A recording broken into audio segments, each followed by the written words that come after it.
ఇట్లాగా ఉంది. ఒక్కొక్క అక్షరానికి ఒక్కొక్క ఒక్కొక్క ప్రొనౌన్సియేషన్ ఉంటుంది. అవును. కానీ అప్పుడు ఆ పాట రికార్డ్ చేశాక మరి రంగస్వామి గారు ఒప్పుకున్నారా? వచ్చి ఏం చెప్పారు, ఇది మా ఆర్టిస్ట్, ఎంత మా అమ్మాయి ఎంత బాగా పాడిందో, అయ్యో అయ్యో అంత పాడాలి. వెంటనే 4th సాంగ్ అది. అన్ని పాటలు నాకు నా లైఫ్ గురించే వచ్చింది. ఇవరేదా అవరు, అవరేదా ఇవరు. అది ఏంటంటే అను అది ఏంటంటే రాజేశ్వరిదా ఎల్లారీశ్వరి, ఎల్లారీశ్వరిదా రాజేశ్వరి. అలాగా అదొక సిచ్యువేషనల్ సాంగ్ లాగా వచ్చింది. అది సిచ్యువేషన్ సాంగ్ వచ్చింది నాకు. మీరు అర్థం చేసుకోవడం మీ గ్రాస్పింగ్ పవర్ అమ్మ. ఇప్పుడు ఈ పాట పాడారు, ఇప్పుడు ఇదే పాట ఇవరేదా అవరు అని పాడచ్చు మీరు. ఇవరేదా అవరు అంత పంచ్ పోటింగ్లే అదలా నానే పోటుగా. ఆ పంచ్ ఎలా మీకు ఎవరు నేర్పించారు? ఎవ్వరు లేదు.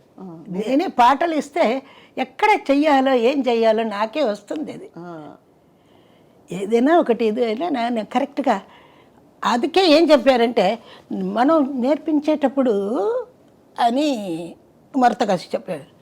ఎవరేదా అవరు అంటే ఈవిడ వచ్చి ఏదో ఒకలాగా పాడుతుంది, అదే మాకు కావాలి అన్నారు. ఎవరేదా అవరు అది అలాగా కావాలి. ఆవిడకి ఎలాగ వస్తుందో అది మనకు ప్లస్ అని అలా మీరు ఆ బాణీలో సెట్ అయిపోయారు మీ ముద్ర. తర్వాత 4th సాంగ్, ఆ పిక్చర్లోనే 4 సాంగ్స్. ఒకటేమో నలుగురు కలిసి పాడారు, తర్వాత ఇద్దరు, తర్వాత సోలో స్వప్న సుందరి నుంచి వచ్చింది సోలో. నెక్స్ట్ ఇది అంటే துக்கத்திலும் சிரிக்கணும், துணிவுடனே இருக்கணும், தத்துவம் இது உணர்ந்து நீங்க நடக்கணும், మన సంజలத்தை అడియోడు మరకణం. అది 4th సాంగ్. అది ఇప్పుడు వినేటప్పుడు నాకు కళ్ళలో నీళ్ళు వచ్చింది. ఏంటంటే నా లైఫ్ లాగానే లిరిక్. దుఃఖతిలో మనం నవ్వాలి. నీకు అర్థమవుతుందిగా. అవును, నీకు తెలుసు వాడికి తెలుసు, మనం మిగతా వాళ్ళకి తెలుసు, ప్రజలకి ఏంటని తెలీదు. ఇప్పుడు మనం అది నీకు తెలుసు, ప్రజలకి ఎలా తెలుసు? దుఃఖతిలో సిరికడం, துணிவுடனே இருக்கணும், తత్వం ఇదై ఉణర్ந்து నీంగ నడకడం. ఈ తత్వాన్ని తెలుసుకుని నువ్వు నడుచుకోవాలి. మన సంజలతై, నా కష్టం ఉంది కదా మనసులో, అడియోడు మరకడం. అలా దాన్ని మర్చిపోవాలి.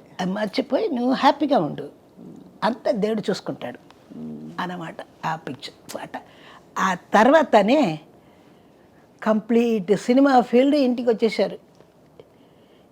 ఇంటికి రాలే, ఎవరో కొత్త అమ్మాయి పాడుతుంది, ఎంత బాగా పాడుతుందో, ఎంత బాగా పాడుతుంది, ఎంత బాగా ఇలాగా స్ప్రెడ్ అయిపోయింది. అప్పుడు సరస్వతి స్టార్స్ వచ్చి నాకు సంతకం, బైండింగ్ ఆర్టిస్ట్. అప్పుడు మంచి బాగా పాడేటప్పుడు కాంట్రాక్ట్ చేస్తారు, కాంట్రాక్ట్. అప్పుడు వచ్చి కొలంబియా సరస్వతి స్టోర్స్ని వాళ్ళు వచ్చారు. ఇంటికి వచ్చి చూస్తే నేను, ஐயோ ராஜேஸ்வரியா, என்னது அது எல்லாரீஸ்வரின்னு போட்டிருக்கே. அப்படி ஐயோ நம்ம ஆர்டிஸ்ட் ஆச்சே, எங்களுக்கு தான் நல்ல பேர். அப்படி వాళ్ళు వచ్చి అయ్యో நம்ம రాజేశ్వరిపా, అதான் ఎల్లారీశ్వరి ఆయిటా. ఇప్పుడు స్ప్రెడ్ అలాగే ఇక్కడి నుంచి కింద నుంచి రూట్ నుంచి వచ్చాను. అదనమాట. అప్పట్లో అమ్మ మీరు ఆర్థికంగా ఇబ్బంది పడ్డాని చెప్పారు కదా ఫస్ట్లో. అంత అమ్మ కష్టపడ్డారు, మీరు కష్టపడ్డారు. నాన్నగారు చనిపోయారు నా ఈ 7 ఇయర్స్లో మా నాన్నగారు చనిపోయారు. నేను, మా బ్రదర్, మా చెల్లాయి అందరినీ మీరే చూసుకుని ఉంటారు. ఇది పెట్టి ఎలాగా మా అమ్మకి ఎంత తెలుసా వయసు? 23. చాలా యాంగ్. అప్పుడు ఆవిడికి పాట తప్ప ఏం తెలీదు. బతిమాలినా కూడా ఎవరు కోరస్ ఇవ్వరు ఆ కాలంలో. ఇప్పుడు కోరస్ అంటే అందరూ వచ్చేస్తారు కదా, ఇప్పుడు ఎంత ఛానల్, ఎన్ని ఛానల్, అట్లాగా రోజు కాదమ్మా, లేదమ్మా. అదంతా తెలీదు. వెళ్ళి ఒక్కొక్కరిని చూడాలి, వాళ్ళు ఒకరు చెప్తారు, ఇది ఒకరు చెప్తారు. ఎంత కష్టపడాలో అంత కష్టపడాము.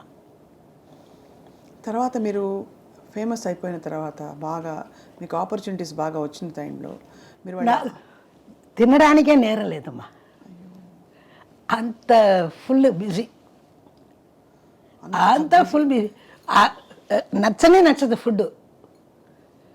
పాటనే నాకు ఫుడ్. అంత బిజీ అయిపోయేటప్పుడు ఎలాగా మీకంతా మీరు కొంచెం హంబుల్ బిగినింగ్స్, అంటే చిన్న స్థాయి నుంచి మీరు ఇండస్ట్రీలో ఎదిగిన గాయని కాబట్టి నాకు డబ్బులు ఇవ్వండి అని డిమాండ్ చేయలేరు. వాళ్ళు ఏది ఇస్తే అదే తీసుకో. వాళ్ళు ఏది ఇస్తే నాకు కొన్ని ఏం తెలీదు, మా అమ్మకి ఏం తెలీదు. ఏంటంటే ఫస్ట్ మా అమ్మకి ఇచ్చిందే 50 రూపీస్ కోరస్కి. అదే ఆ ఇంట్లో ఇద్దరికి, మా అమ్మకి 50, నాకు 50. అందులో ఒక 50ని దాచిపెడతాం, ఒక 50లో బతుకుతాం. ఇలాగ కాలం, అలా కాలం మారింది. అక్కడి నుంచి ఎక్కడికి వెళ్ళిపోయారు ఈశ్వరియమ్మ మీరు?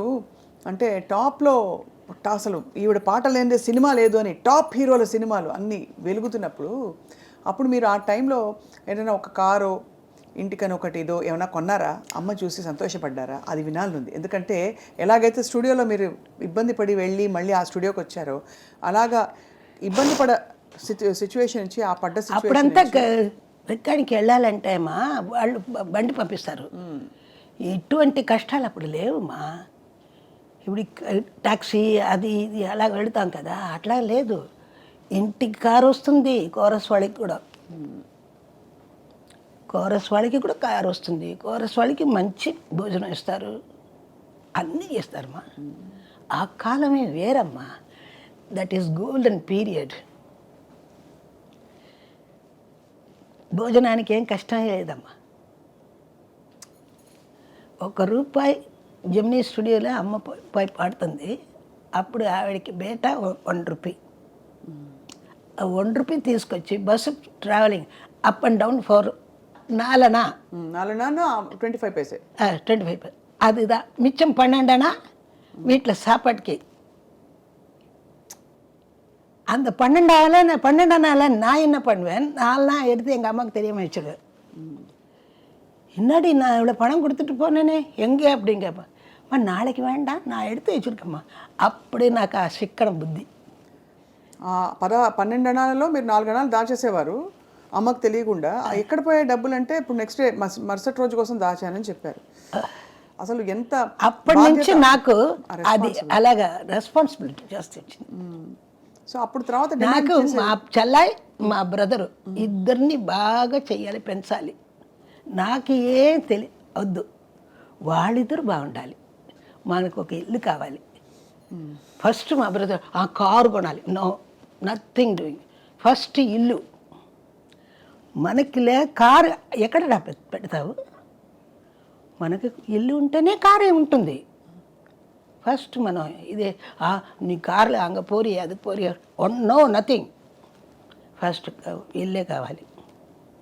మా అమ్మ కరెక్ట్, ఆవిడ చెప్పింది కరెక్ట్. ఇక్కడే ఈ ఇల్లే సంజయ్ అది వచ్చి 63 years అయిందమ్మా ఇక్కడికి వచ్చి. ఆ ఇల్లు ఫస్ట్ కొనుక్కున్నప్పుడు ఎంత అదే అలాగే ఒక్కొక్క రూమ్గా కట్టి వచ్చానమ్మా. ఒక్కొక్క రూమ్గా కట్టి అలాగా ఇప్పుడు అది పెద్ద ఎల్లారీశ్వరి గారి ఇల్లు అని చెప్తారు.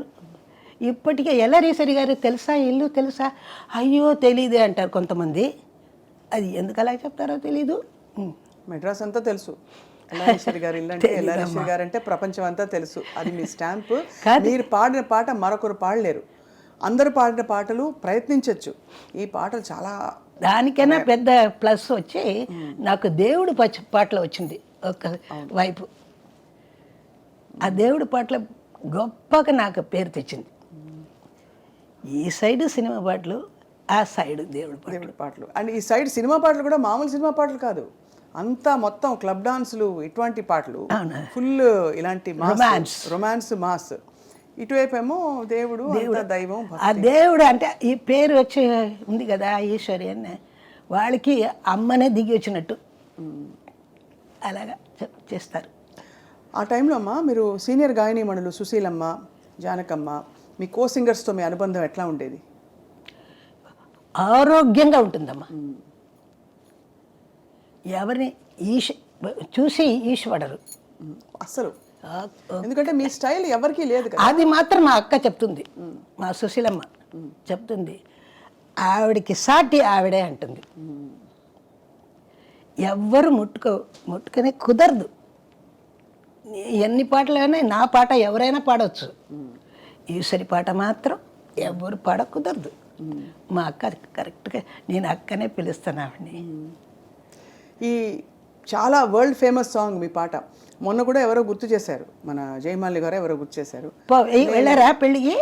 పెళ్ళికి కాదు, అంతకు ముందు ఆవిడని కలిశాను ఫర్ ఇది పెళ్ళికి జస్ట్ కొన్ని రోజుల ముందు. అవును. లే లే లే ఆ పాట, అది ఆ రికార్డింగ్ ఎక్స్పీరియన్స్ గురించి ఎలా జరిగింది? అది అది అక్కడే నేర్చుకొని అక్కడే పాడానమ్మా.